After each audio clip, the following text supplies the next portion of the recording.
Si Vishvarup. Si Vishvarup ay ang nakatatandang kapatid ni Panginoong Sri Chaitanya Mahaprabhu. Mula sa kanyang kabataan, si Vishvarup ay malalim na nakatuon kay Krishna at walang interes sa makamundong kaligayahan o materyal na kasiyahan. Noong kanyang kabataan, nang sinimulan ng kanyang mga magulang ang paghahanda para sa kanyang kasal, nagpasya si Vishvarup na lisanin ang kanilang tahanan sa Navadvip at tanggapin ang sanyas o pamumuhay ng ganap na pagtalikod. Kinuha niya ang pangalang Sankararanya Swami at naglakbay sa iba't ibang sagradong lugar sa India. Ang kanyang ganap na pagtalikod ay nagkaroon ng malalim na epekto sa kanyang nakababatang kapatid, si Panginoong Chaitanya. Habang nasa isang paglalakbay sa Timog India, binisita ni Panginoong Chaitanya ang Pandharpur at nakatagpo ng isang sanyas na nagngangalang Sri Rangapuri na kapwa-disipulo ng kanyang gurong si Isvarapuri.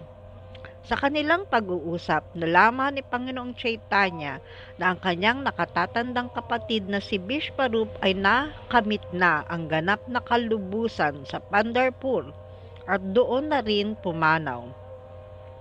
Si Vishvarup ay itinuturing na isang pagpapakita ng Panginoong Sankarsana na kabilang sa apat na pagpapakita ng Chaturvyuha.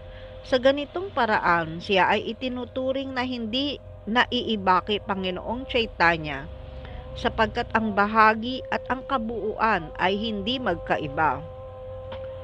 Ang kanyang buhay ay nagsisilbing isang makapangyarihang halimbawa sa pagtalikod at ganap na paglilingkod sa Panginoong Krishna. Si Sri Chaitanya Mahaprabhu ay tumanggap ng sanyas at nagsimulang hanapin ang kanyang kapatid na si Vishvarup.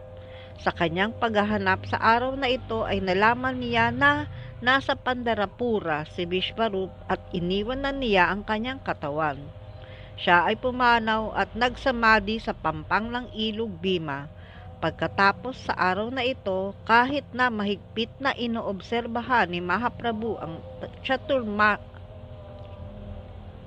Chaturmasya Brata sa loob ng 4 na buwan, ay nag-ahit siya ng buhok bago ang taong ito.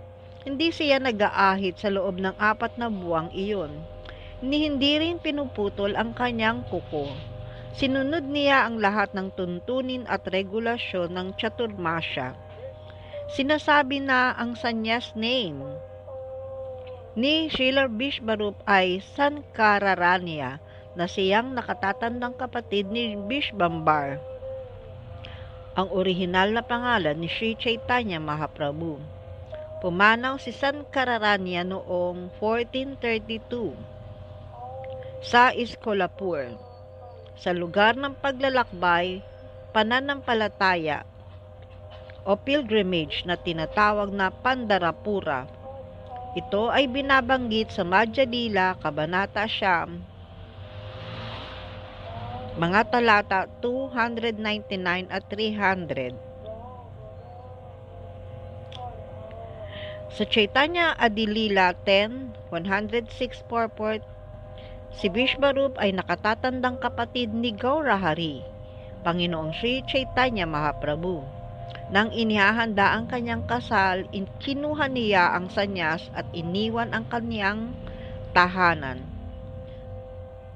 Ang sanyas name na kanyang tinanggap ay Sankararanya. Siya ay naglaho sa Bandharapura sa distrito ng Sholapur bilang isang pagpapakita ng anyo ni Sankarsana. Siya ang parehong material na sangkap at agarang sanhi at paglikha ng material na mundong ito. Siya ay hindi naiiba kay Sri Chaitanya Mahaprabhu sapagkat ang amsa, bahagi, at ang amsi, buo, ay hindi magkaiba. Bilang isang pagpapakita ng anyo ni Sankarsana, kabilang si Vishvarup sa 4 na anyo ng Chaturvyuha. Sa Gora Chandrodaya, sinasabi na si Vishwarup matapos ang tinatawag na kanyang paglisan ay nanatiling nakapaloob kay Sri Chaitanya Prabhu. Haribol.